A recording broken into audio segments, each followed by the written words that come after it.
question. So everybody read this. So you know what this question is talking about, right?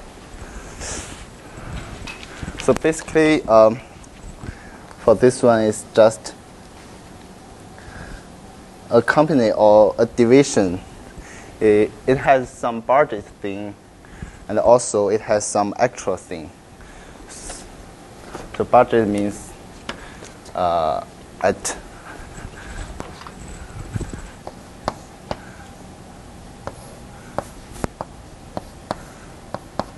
so for T0, I mean the right now. So T minus 1 is the past. So the budget means at this point, I forecast what's going to happen at this point. But the actual is the actual thing at this point of time. So that's the difference. It's simple.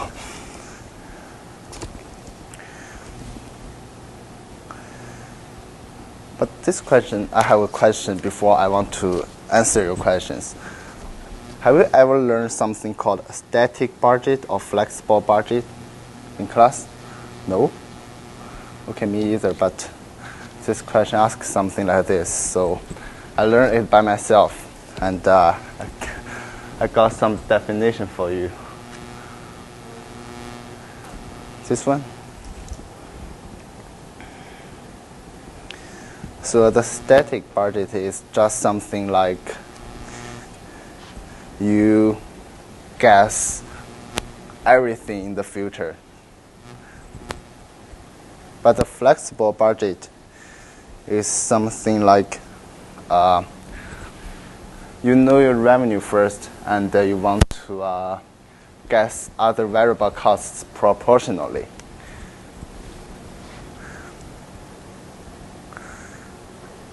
So the revenue is the key point here. And I have an example. So for example, you have $1 revenue. You got to incur $0.2 variable cost. But if you want to move your revenue to $2, so you got to have a $0.4 variable cost. So that's what it means.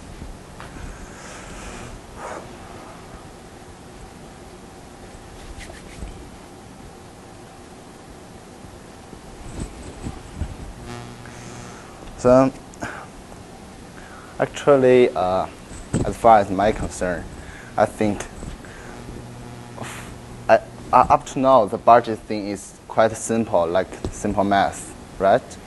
So you don't bother to memorize everything here, because we are going to move on to something called NPV, something like that. You know your rate of return, and to calculate the present value. That's the real budget.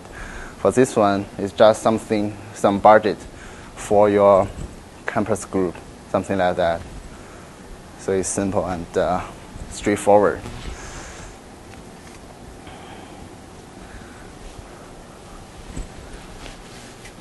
So everybody okay with this thing right now? Okay? Good.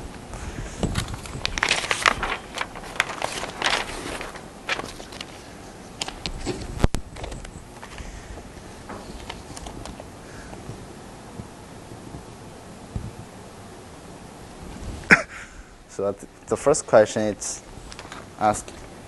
Basically, it's a long question, but the key point is that what will happen if your flexible revenue is this much, and what happened to your variable costs? So I got to write something down for you. Sorry? Yeah. I'm going to do it for you. So for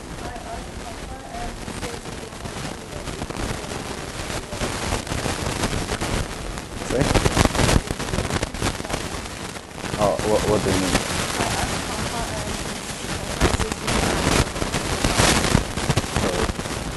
Okay, so you don't want to know about it. But if you are with Chen, maybe it will in your test. So Okay, so the students is Prof. Fang doesn't want you to know about this. So, do you want to know about this? Yeah, good. Because I got paid to teach you this.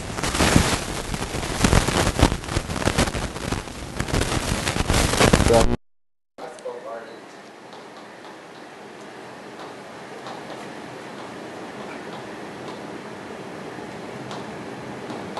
kind of the revenue first.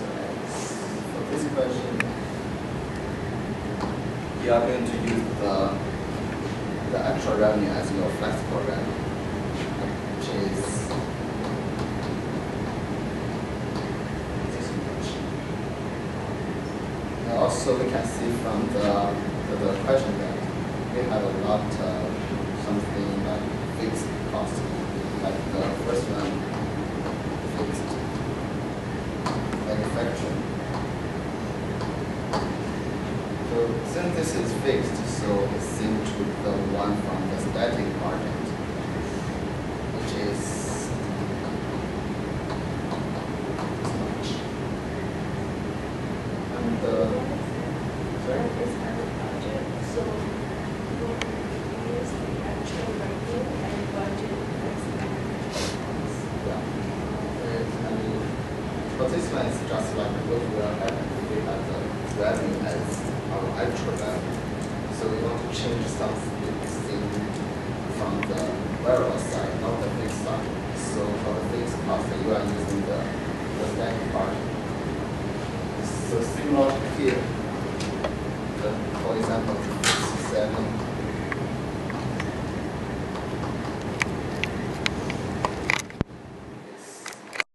Much. Okay. And for the admin is fixed, right? It's covered in previous tutorial, so this is also fixed, which is this amount. So the only things we want to change is the two variable costs here, which are the variable selling and the variable production. So I will give you the answer first. And I want you to do me a favor that you tell me how to get it, okay? Because I want to be interactive, as the professor said. So,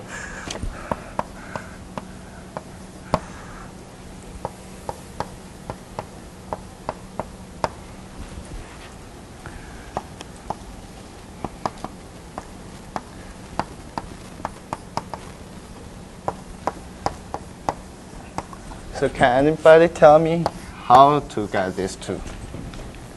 Just guess. It doesn't matter.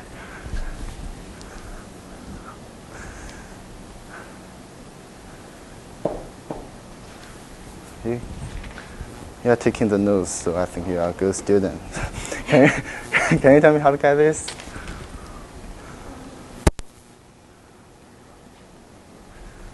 Like I said, proportional.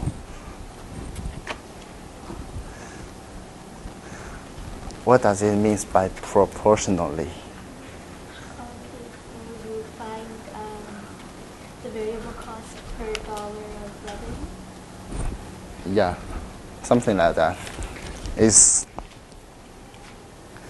just like, for example, we call it A, right? So A over the static budget thing here is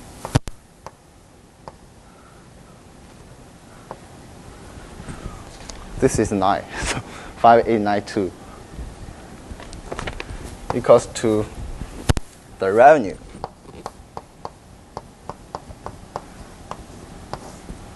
This is the flexible budget revenue over the static budget revenue, which is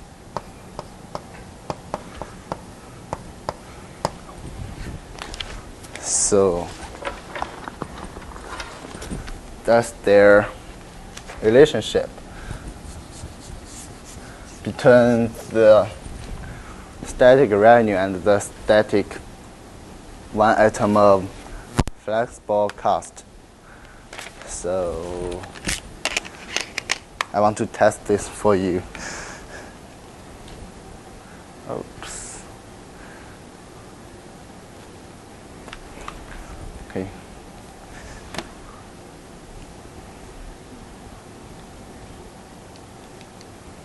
Yeah. Oops. This one divided by this much. Oh shit. Times this thing. So yeah, I think I'm good, right? So this is the way we get this answer here. So same logic here. We got 483.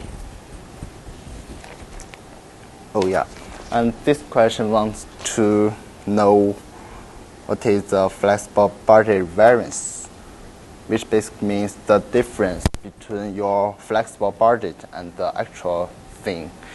So you want to list all the actuals here. And the revenue is, and same thing, for example, this one is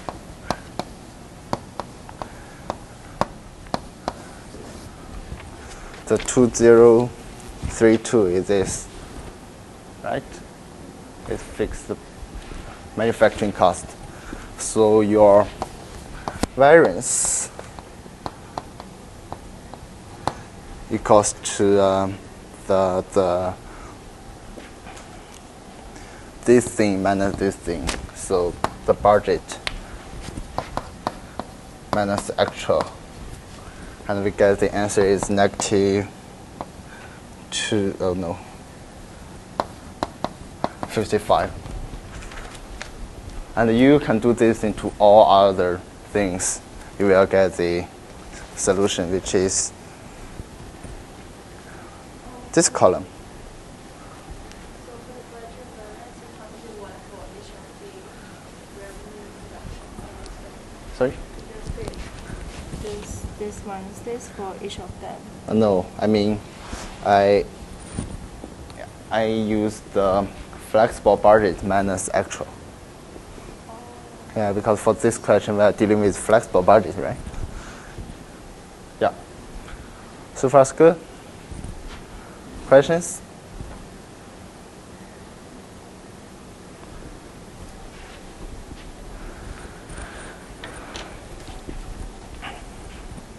So I'll give you 1 minute.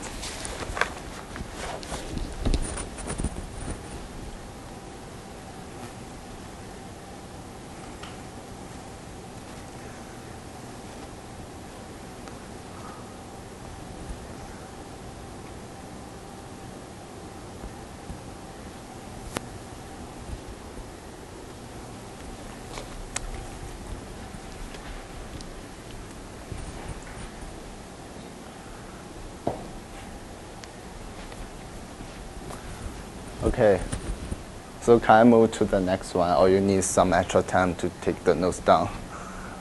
Okay, cool.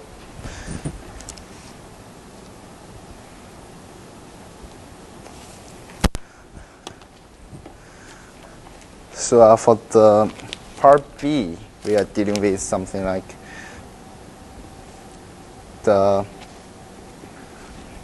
our market share falls from 22% to 20%.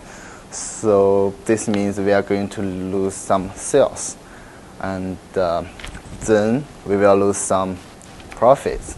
So for this question, it asks something like, what will happen if our market share falls from 22% to 20%? And the thing I care about is the revenue loss. I mean, the profit we lost from the falling. So I just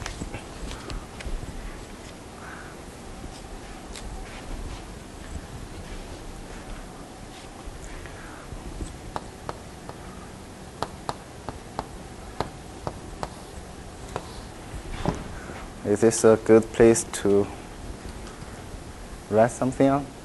Yes? Okay. So we can see that first we captured this much of market share and times market share. We can call it MS. So it is confusing. You may think it's money supply thing. So, market share. And it equals to 17480 because this is the actual, right?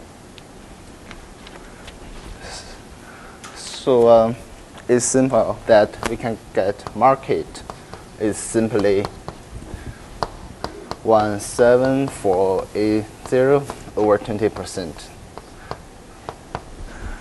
And when I get the total market is 87400, a small market.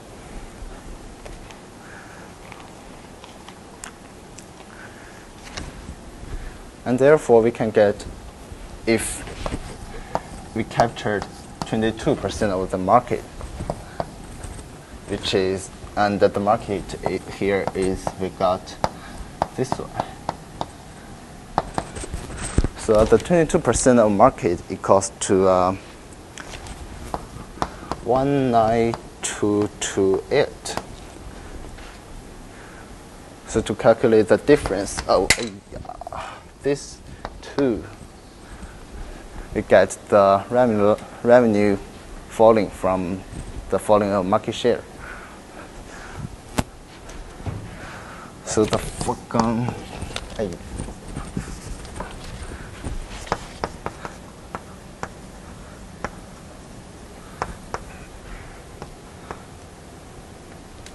this equals to 19228 minus 17480, and which is 1748. So this is the foregone revenue. But this question wants to know the foregone profit.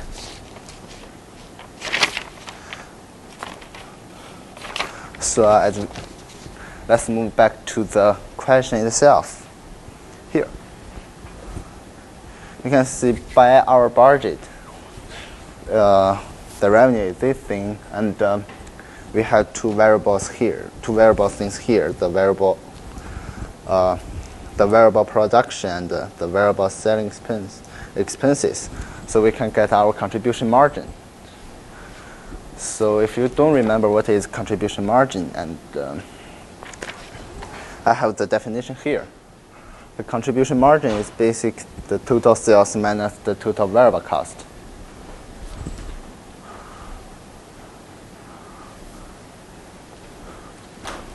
So you may ask why we want to calculate the contribution margin. Because as we can see, for here, we just changed the market share we captured. So it's nothing to do with our fixed cost. So here we can simply draw a conclusion that our fixed cost is the same as what we do here if we do this. So we can just want to calculate the variable cost to get the final foregone profit, if you get this, yeah. So I just want to move, okay.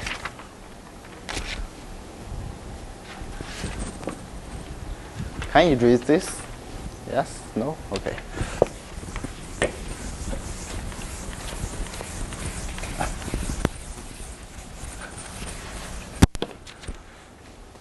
So revenue, which is 16491, and the variable cost. First one is variable selling,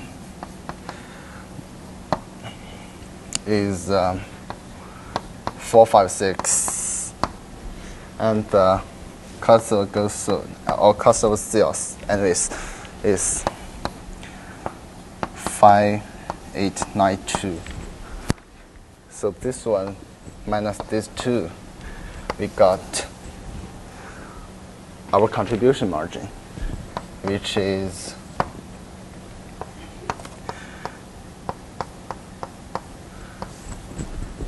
this much. And therefore, the contribution margin is, contribution ratio is your contribution margin over your total sales. And is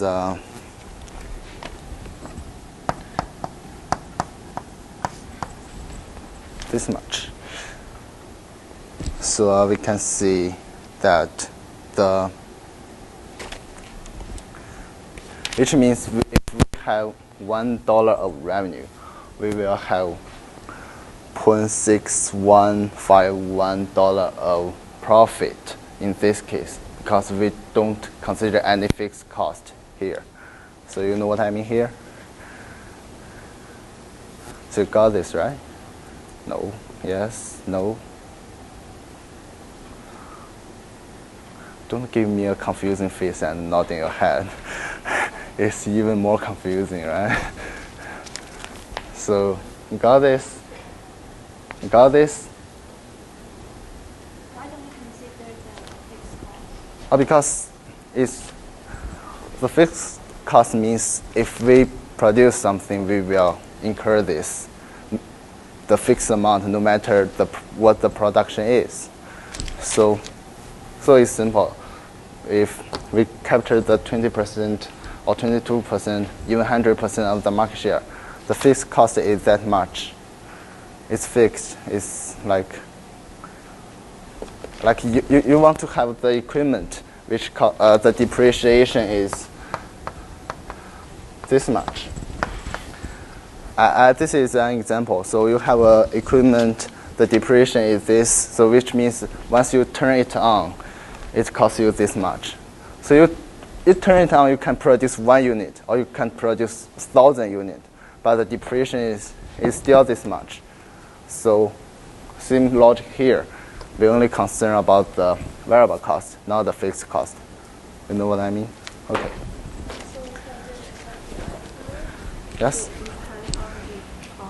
the impact on process of the decline in market share? Yeah. Or you have to count this by the Yeah, I just want to use the foregone revenue times the contribution margin. So that's your foregone profit. You got this? Yeah. So yeah, one last step is to use your foregone revenue times your contribution ratio.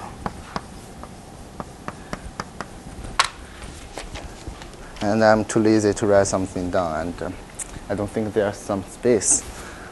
That's the calculation, right?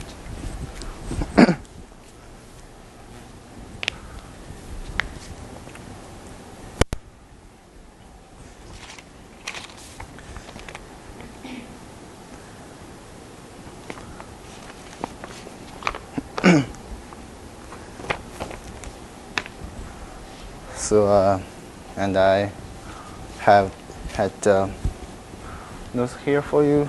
First is what is contribution margin, and we got this. And the second thing is the fixed cost would not be affected by higher revenues.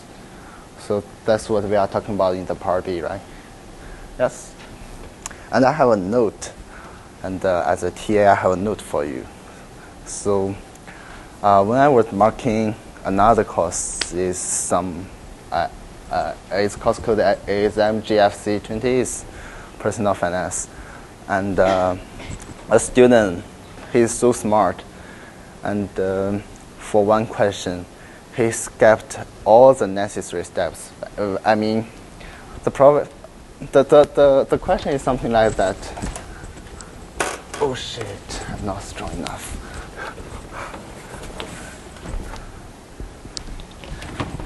So the question is something like, for example, I'm Michael. And I'm super rich, so I have 5 condos. And I have a wife, and I don't know what her name is. And she doesn't have a job, so she doesn't have any income. So I lent one of my condo to her, and then she rented it out and to have some rental fees in her pocket.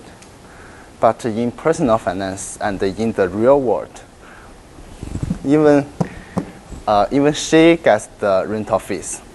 I pay the tax for her, no matter what. So, for example, the rent fees is this much per month, and the tax is this much. Oh, I mean, and her tax rate is 26%, and mine is 46%, the tax rate. So if she owns the condo and she pays the tax on it, she pays this much of the rental fees. But the condo is mine, so I want to pay this much of tax on this much of rental fees. So that's the question asked about. And a student who is super smart, and he can skip this tax issue to get the correct answer. And as a TA, I don't know how to get it, but he gets it. But I gave him 3 marks deduction because he doesn't think about this. So there's no evidence that he knows this, right? So for this thing, I have the same suggestion. So in your exam, even you are super smart, you can skip the contribution margin to get the same correct and even more perfect answer, but you want to write it down because that the prof wants to test you on. So you want to show you learned this and you know how to use this, right?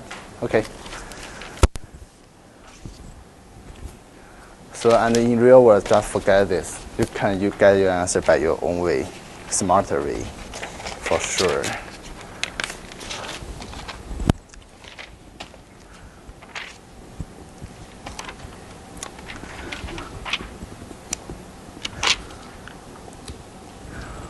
So, the next question is super interesting, which will never be tested in your exam. So I don't know why it's called here.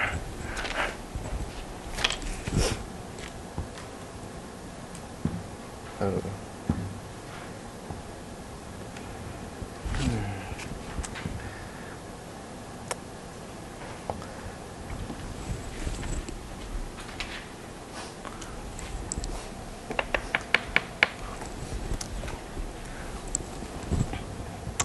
Okay, it seems that it doesn't like me at all.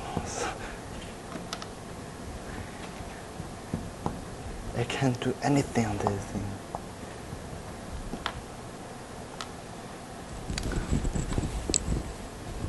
Oh yeah?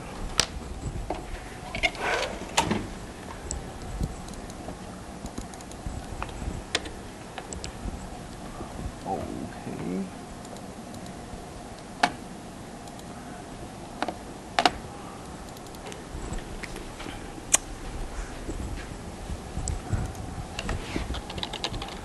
Give me a second. I want to use the Excel to do this question. So you can read through the question first. It's super long, believe me.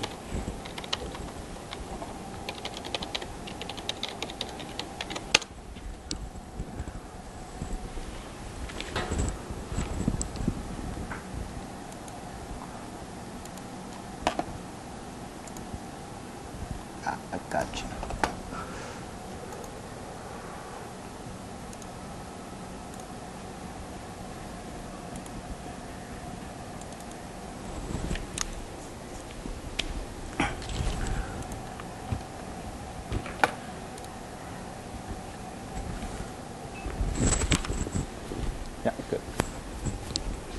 Yeah. I think you want to read this first, right? Yeah, so question 10.51 on page 478. And this question is a small restaurant, like Thai Express something, but here is Wok and Agro Express. And here's the first part is the pricing of its product and the volume of it.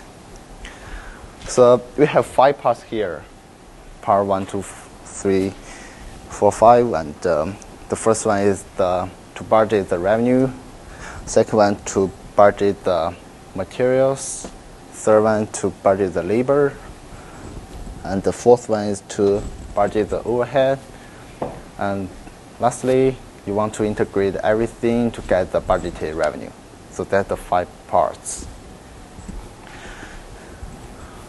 So I'll list down the questions for you. I mean the conditions here.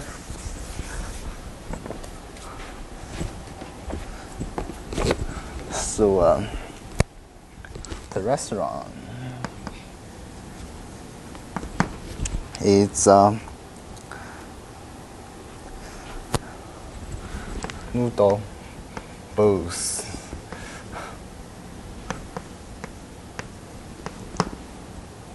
Price is this, and volume is this.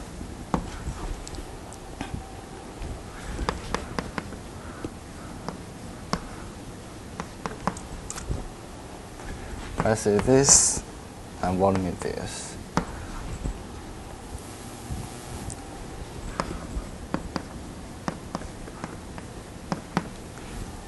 And price and volume.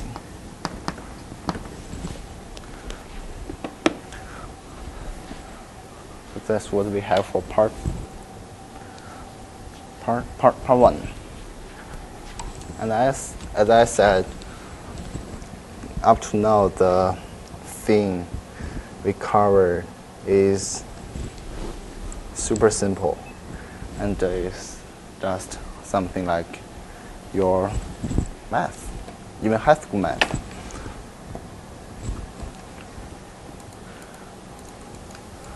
So to do this question, you want to list down all the conditions here, and you can budget use spreadsheet or on your paper. It's simple, just like for the volume, you can use the formula to do it. Yes. Oops. No.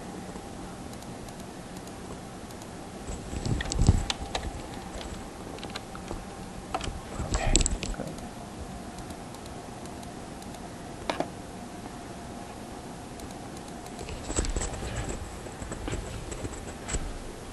So the revenue is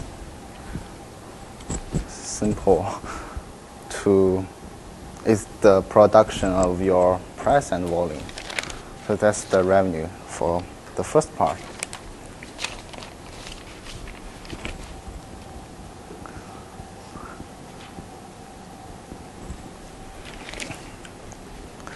So for the question B and C in part 1 is just something like to discuss, right? So I think the professor wants to develop your critical thinking or anything regarding discussion. So, and I want to be a bad TA, so I ask you questions. So why the volume would change in part B? So basically, our budget for the noodle bowl, the daily volume is 200, but it actually is not. It might be 300 or 400 or even 0. So why? Yeah, that's one key point. So can you be more detailed? Like, people suddenly like noodle more, like, and they consume more. Yeah, that's one good point. You have any suggestions?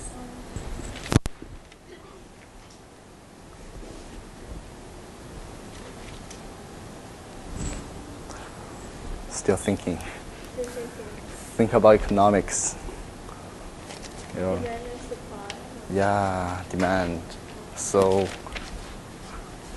what will the demand change?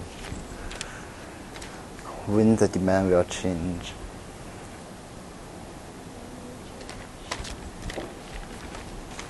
Ideas? Comments on this one? Maybe the price, different layers of price. Yeah, that's one good point.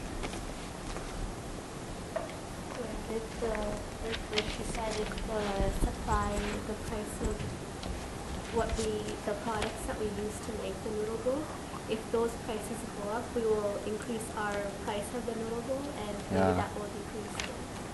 Yeah, good. Hey, ideas? Think. Just think. Say anything. Anything? Okay. But this one is just some brain teaser. We have more challenging ones later and later and later until 12 o'clock. So for the part B, so just be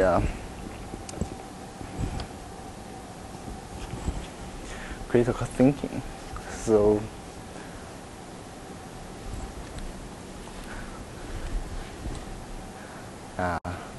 like the eating establishment. Like today I want to eat pizza, but maybe tomorrow I want to eat fries, and maybe on Friday I have the Chinese food night, like the Big Bang Theory.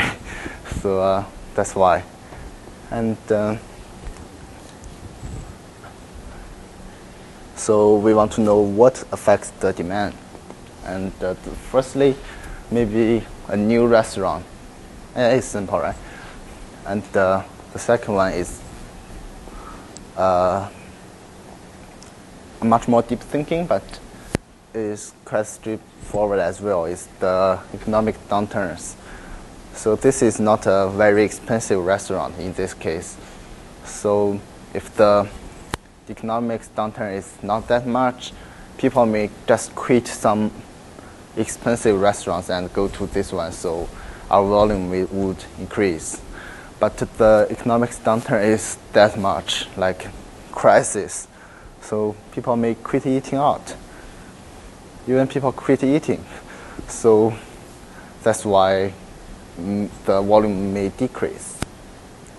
So the last one is something like, the common sense thing, like in the office, usually in the afternoon you have lunch with your coworkers. So if a new office building nearby, the lunch traffic would increase a lot.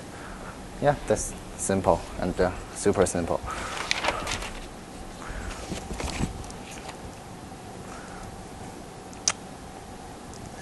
So for the part C, is there any marketing students here?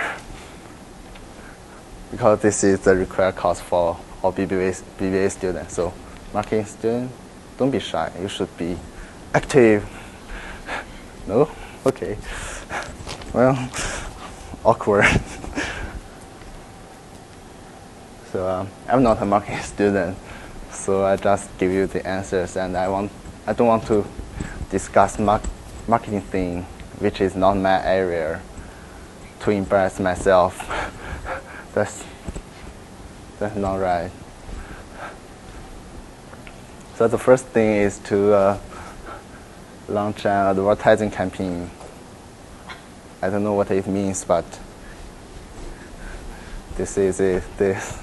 And the advantage is to increase the volume, thereafter increase the revenue, and finally potential increase in market share. But the cons, the disadvantages, is simple because it's expensive. So we may earn 200 from this, but we lost 1,000 from this. So that's the cons. And the second part, same logic, to distribute flyers, coupons, something, anything helps. So we have same effect, but same advantages and disadvantages. So yeah, and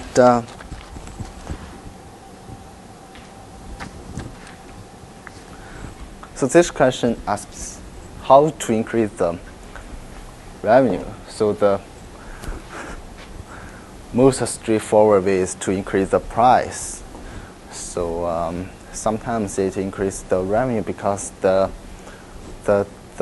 quantity demanded decrease may not be that much, right? So this is why it's here. But sometimes it happens because, for example, you charge the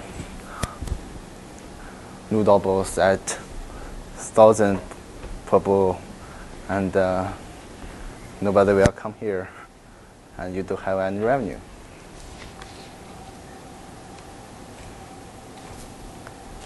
Yes.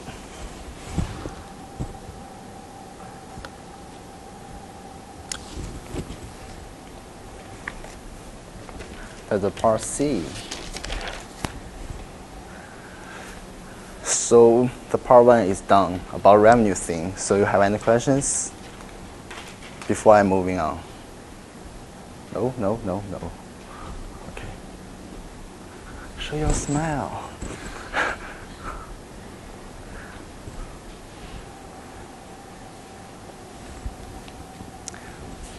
So part 2, as I said at the very beginning, part 2 is dealing with the direct materials.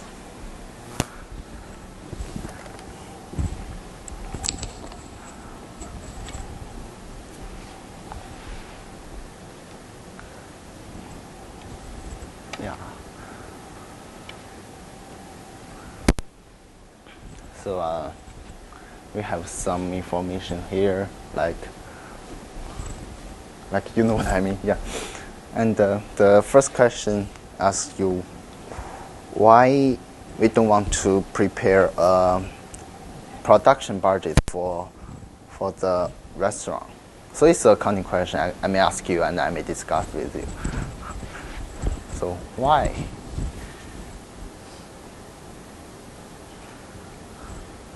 You have some idea?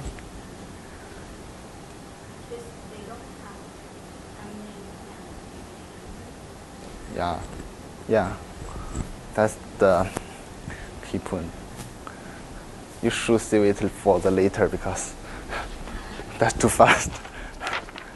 And I'm impressed again by you this time. So yeah, the party, as she said, we don't have any beginning. I mean, we have minimal beginning and ending inventory, and usually we just dump it. So that's why we don't concern about it, because it's minimal and we don't want to use it. So we don't want to budget it. So the production is basically equals to the sales in your unit. Yeah.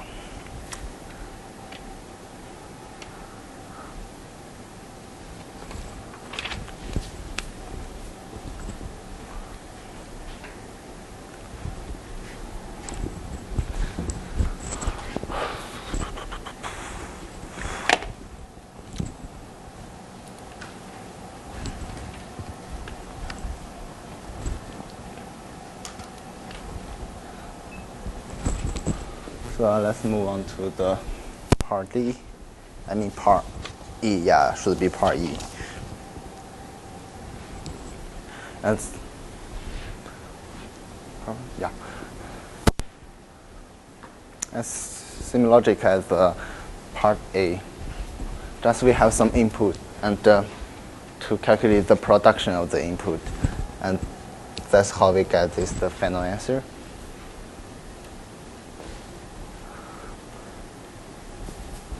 Yeah, simple math again.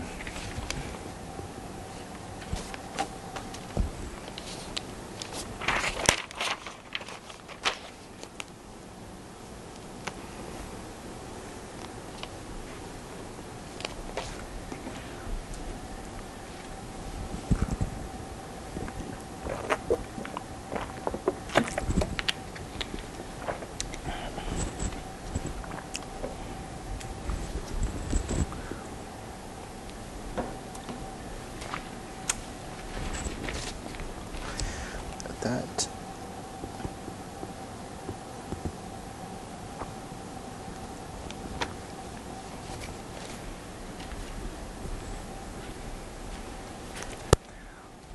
So while you are writing something down, you may think why the cost is different from what we budgeted, which means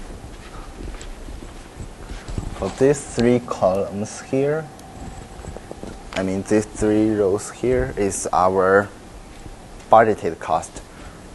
But in the real world, in reality, it's different from this one. And why? Why is that?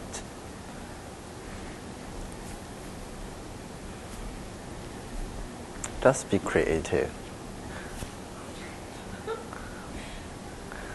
I believe this must be your last chance to be creative in accounting course. Will you move on to any C classes? I don't want to talk about it. But be happy. Last chance.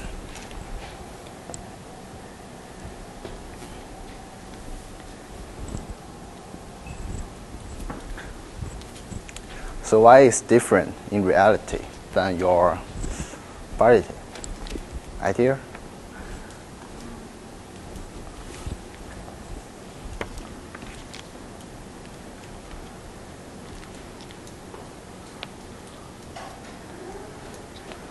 People that supply to them might increase the price.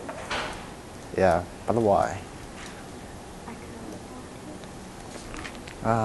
You think too much, but you overthink here. But the price change is basically means it's food. So yeah, it changes, right?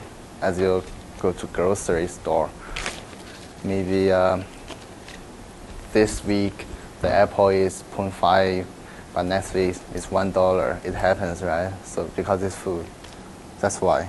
And any other thoughts here? Maybe it could be because of the economy, that like a down with the recession or something. I'm not sure. Okay. Don't talk economics. It's food. So be simple and be happy.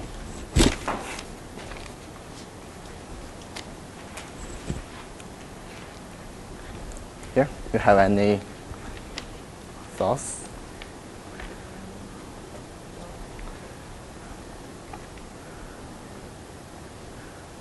You didn't sleep last night, right?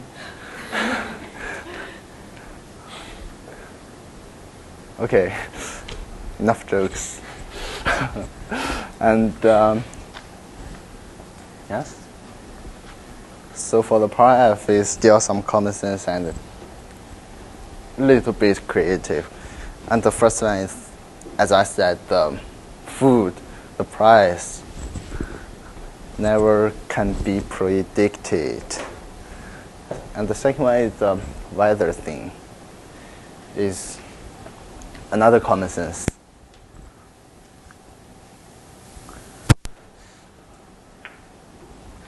And for the third one, because the import and export thing still be creative.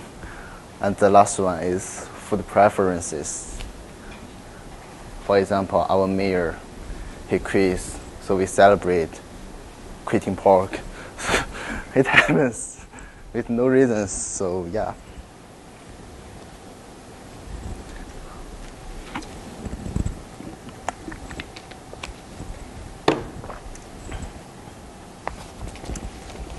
And the part G is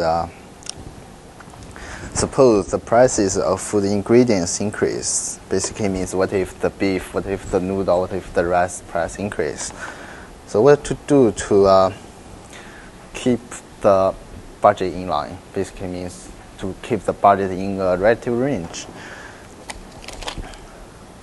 And so each alternative have its drawbacks, so to discuss.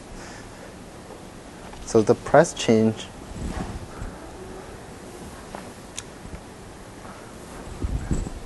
is the answer in part G. I said the price changes to change the portion of it, and usually the owner think we don't know about it, but we can feel it. So if you change the size of your thing, you may lose your customers, and also you may reduce some food waste. But I don't think it is feasible because usually for restaurant, the waste is really minimal, right? So yes, the 2 points.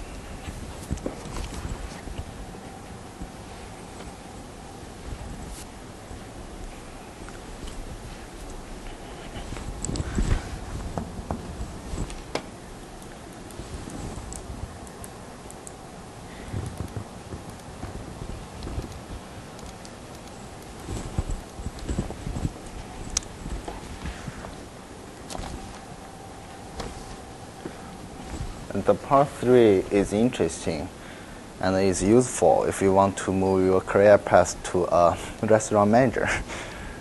And hopefully not via U of T, you know. So yes. So I think it might be in your final exam. So firstly, you want to write things down really with care, because for example, for this one, you want to know the hours. How many hours is it from 2 a.m. to 2 p.m.? Usually students make mistakes like this is 3 hours, 4 hours, 5 hours, any funny number. And I don't know why, so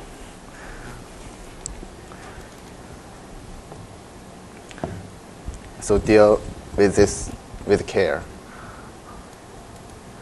And these are all the information you want to use to do the next spreadsheet.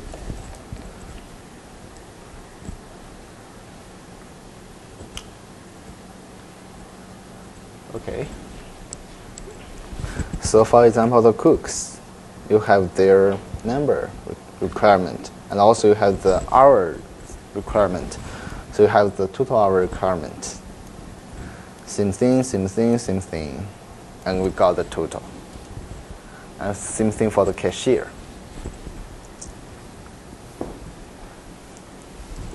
And therefore, we move on to the next section. We just want to calculate the cost we incurred here. So hours per day times hours, days in a month. We get the production, which is the hours per month. And times the rate, we got the monthly cost. So that's simple. And I think the most confusing thing, not confusing, but the place where students made mistakes is the hours, right? So when you are doing this, do twice or 3 times to check the answer, because it's sometimes mistake happens frequently, and yeah. So while you are writing something down, you may think, why the labor cost is different from the budgeting, which means the actual thing is different from the budget thing, but why? Idea? Maybe on some couple days, the restaurant It's slow, right? Oh yeah, it's busy. Other days, they ask the cookers, like cooks or cashiers to work more hours. Yeah, you mean the overtime thing, right? Yeah. Yeah, that's a good point. And that's on the solution menu. I thought hey, ideas? Okay, ideas?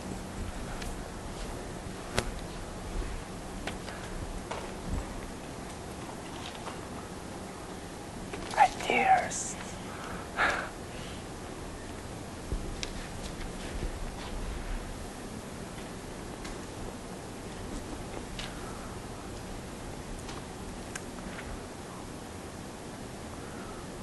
Don't try to pretend to write something. Ideas.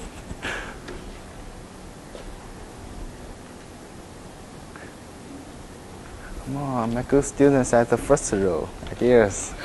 Contribute to the class. And I know your name, and I saw your paper in final exam. You know what I mean?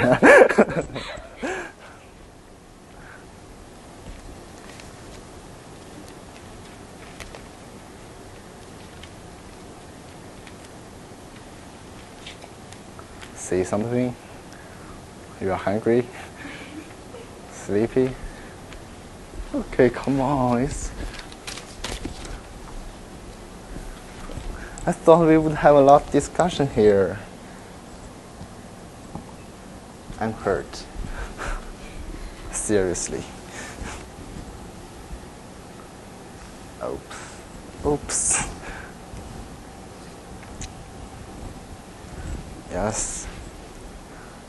As she said, when the business is slow or busier, we have different treatment. So that's the first two points here. And the third point, laws and regulations, basically means the minimum payment thing. Maybe the government moves the bottom line up and up and up, so we want to pay the cook up and up. Yeah. And and for the last point, if you had worked in any restaurant, you may see that the turnover is really high because they don't get satisfied on their salaries, so they just turn it over. So if the manager wants to reduce the cost of turnover, the manager may increase their salaries to reduce the turnover. So that's one point why the cost may increase, because, for example, a cook and a cook who was performing really well, but recently he's just making mistakes just to show he wants to leave, and the manager just talked to him secretly, say, okay, I give you $2 more per hour, so work harder please, man. Something like that, right? So the budget may change. And the part J, reduce labor cost. So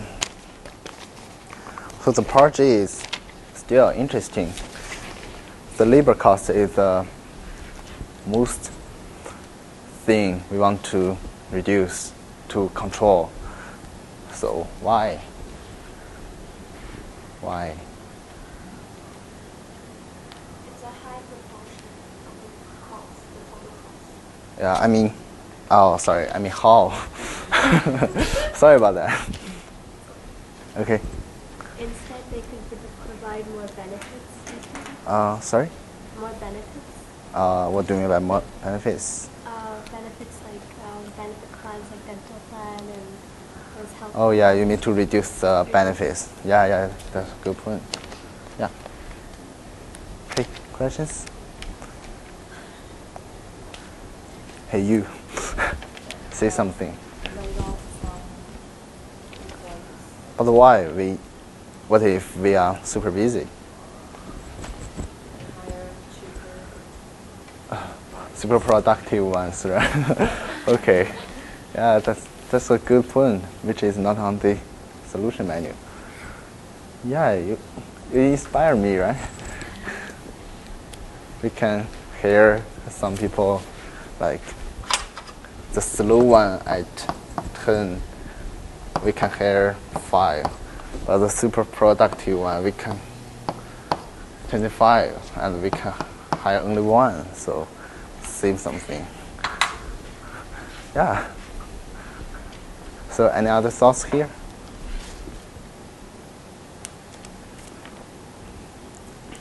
Okay.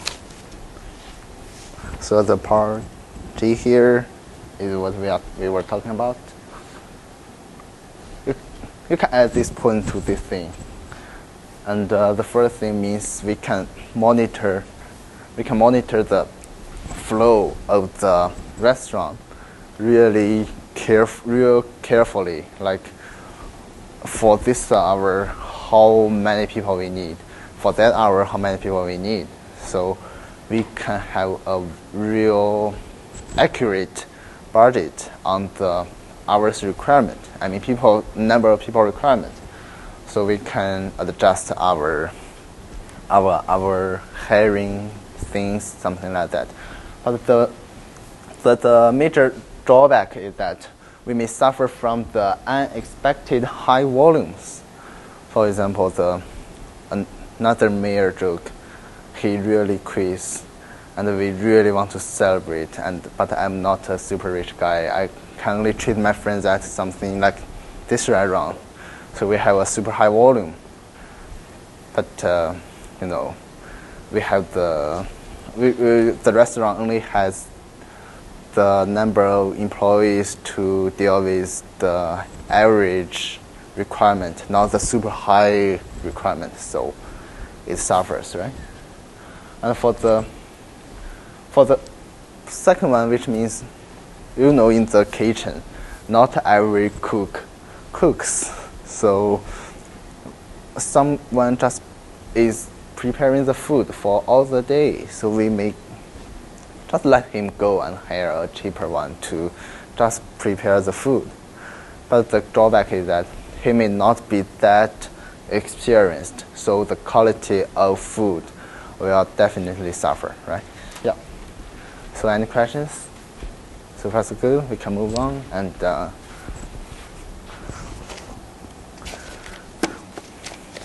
yeah, be happy. We have only 2 parts to go.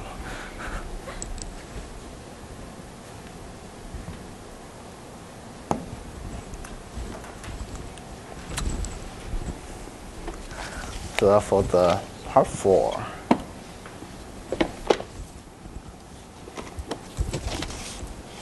So for the part 4, more interesting, hopefully, and it gives you something like overhead, and your variable overhead rate is 2.5, and your fixed overhead is this as follows. So yeah.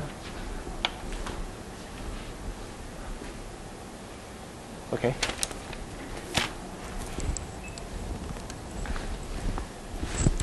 So another spreadsheet. I like this thing. Totally, you want to writing all the required information. I mean, the given information down. And next,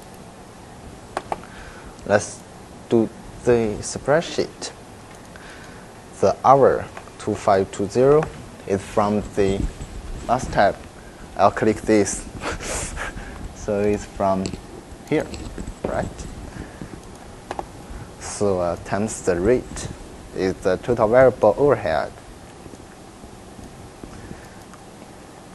And add all the fixed and variable up, we get the total overhead.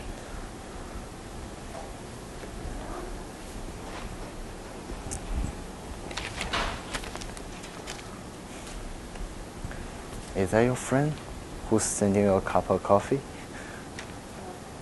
Okay.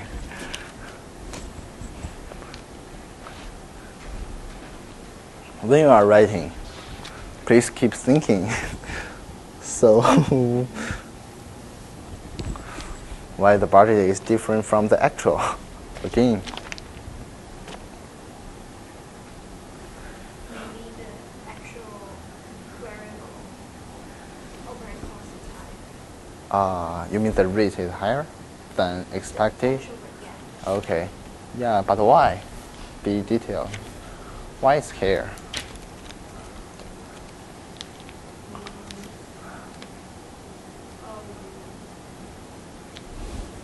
Maybe the taxes. Tax. Yeah, that's maybe the new regulation thing, right? Yeah, our mayor can do everything he wants. Anything stupid.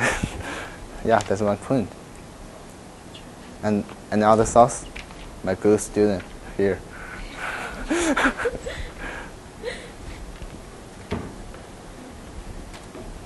You know what? I really want to talk to the professor that we want to do the participation in the tutorial. Yeah, I want to take your names down, give your name tag, show you a nice smile. The total mark. Sorry? Will we have mark, like bonus mark with that? Oh, I'm not sure. But next term, for sure, you'll get penalty if you don't answer questions, for sure. It's really awkward. You know, my highlight of the week when I was in the first year and second year is to impress the TA. Ask questions he doesn't know at all. But actually, don't tell that TA, okay? I don't know the answer myself. But I just want to see, his awkward face on the stage. Maybe he will get some stage fright in the future because of me. Just kidding. So keep thinking, why?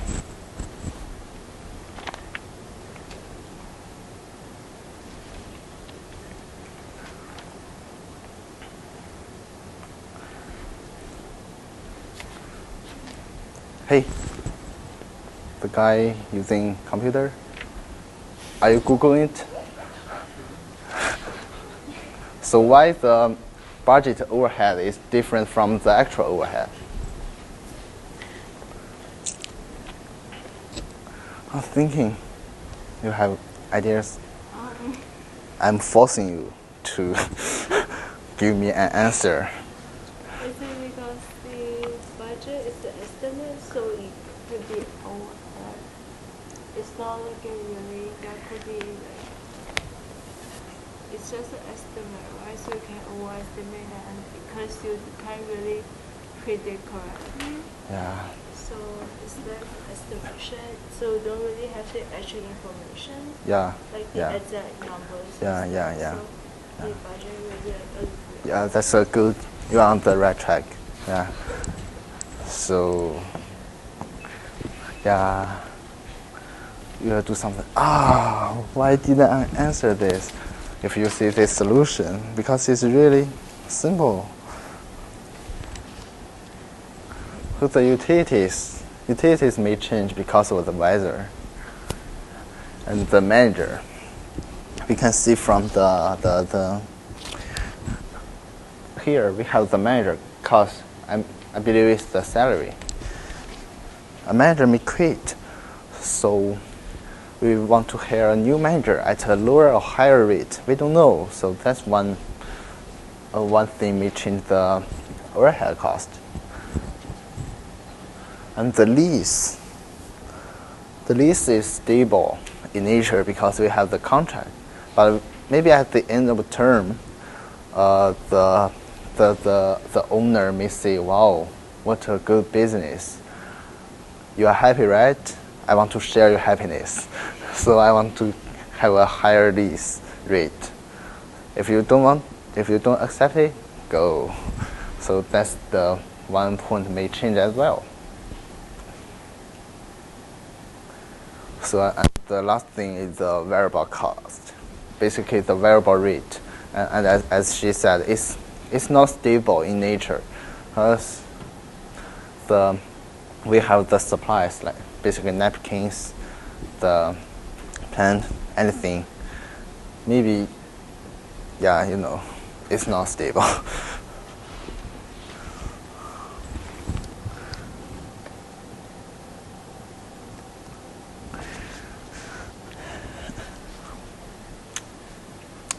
So the part M is really, I don't know how to say it. I don't know how to describe it, because yeah. So part M. So come up with some ways to reduce your overhead cost. And it's I don't want to spend time discussing this, so I just give you the answer. The first one is to reduce manager's salary. So we have a lower job satisfaction and higher turnover, or maybe lower performance. So yeah, that's the drawbacks, and that's the way to control the cost. And the second part is to like what Tim Hortons do on our campus, just hide every supplies, napkins, cups, milks, sugars, anything under their pillows maybe. So don't want you to use it. So that's very annoying, right? Because I cannot find napkin. Maybe I pour my coffee and, wow, it's so urgent, but I don't have any napkin within 10 minutes. So it's the complaint, yeah.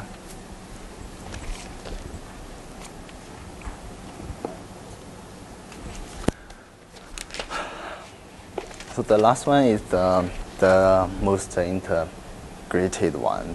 So we have dealt with 4 parts: the revenue in part A, the direct material in part 2, and the direct labor in part 3, and lastly the overhead, both variable and fixed, in part 4.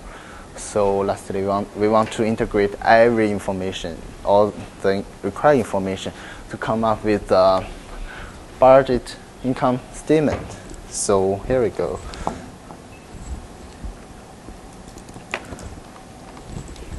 So the budget income statement is just link everything back and forth. Something.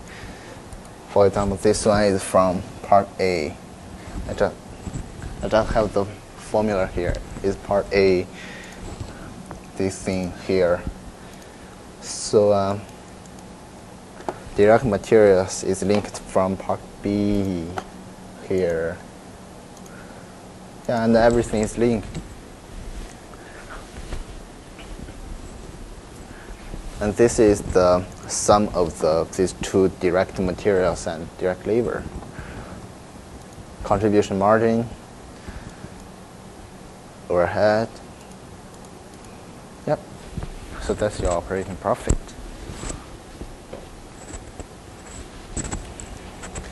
While you are writing, I'm going to see the same question, the why question. So why there is uncertainties in the revenue statement, income statement?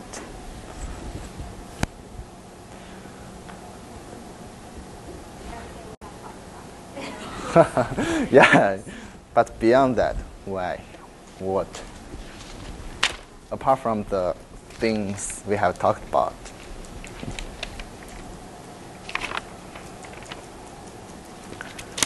Like to integrate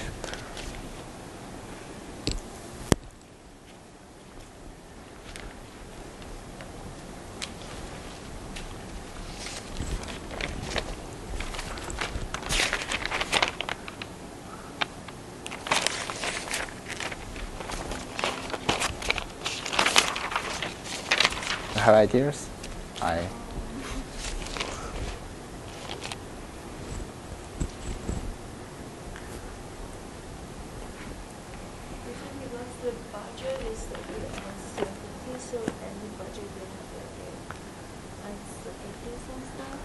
budget is estimated, so there might be some risk and stuff. Yeah, but what's the risk? So I give you a hint. There are two major parts. You may cover this in your lectures. There are two things you want to talk about. And I believe this might be in your exam for 2 marks. But it's a giveaway if you know it, right?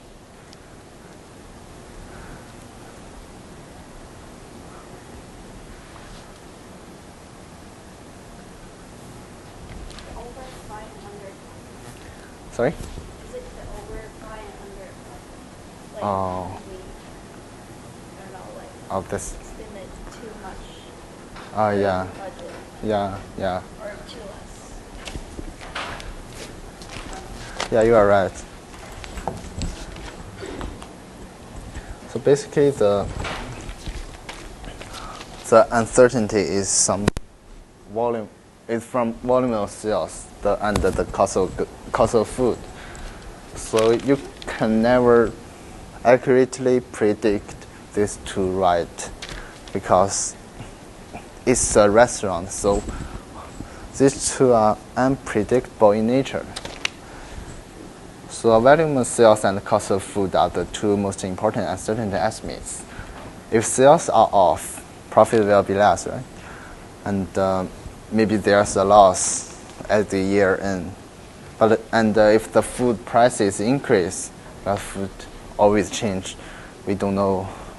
So some of the profit will be lost.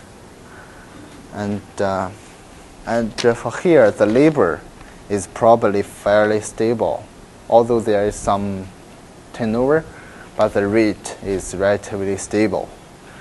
And also the turnover can be monitored to be reduced.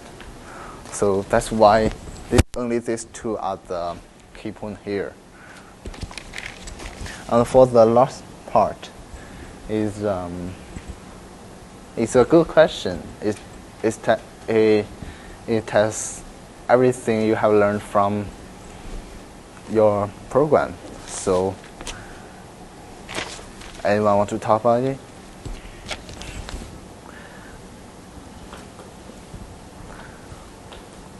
So how to increase the profits?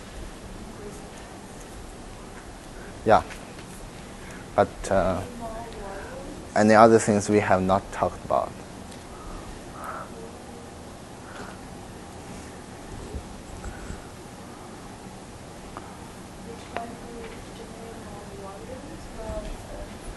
But how? How to increase the volumes?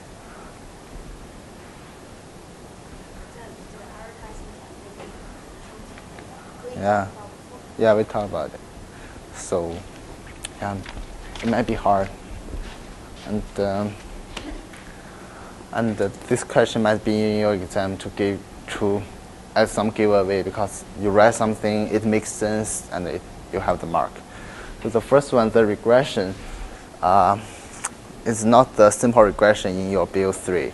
It's some more advanced regression. Basically means we have 2 columns of data, maybe 1,000 entries, and we do the regression to see the relationship between the two columns of data.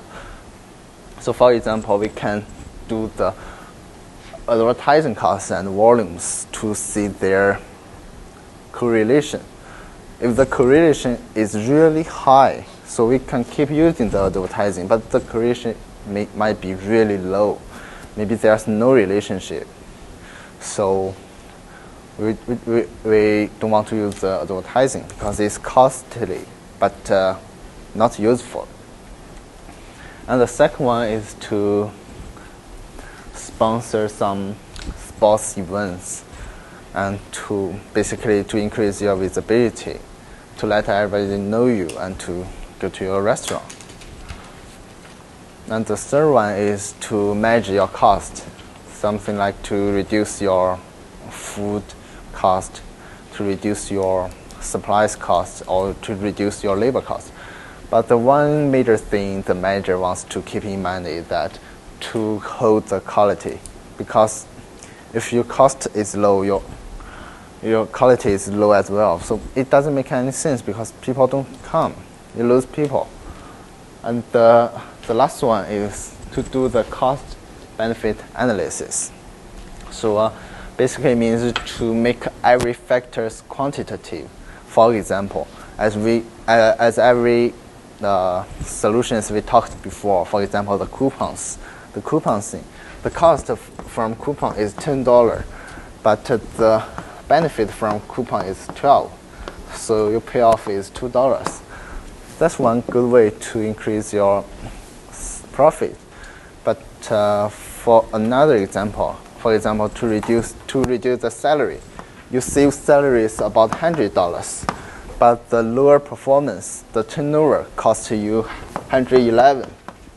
So it makes no sense to lose $10 from doing this.